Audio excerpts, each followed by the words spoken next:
وجيء يومئذ بجهنم يومئذ يتذكر الإنسان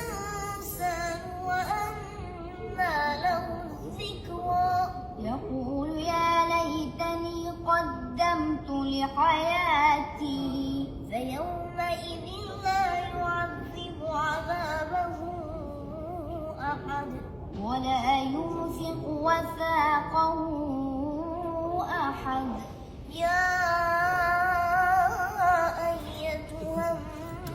النفس المطمئنة ارجعي إلى ربك راضية مرضية فادخلي في عبادي وادخلي جنتي صدق الله العظيم.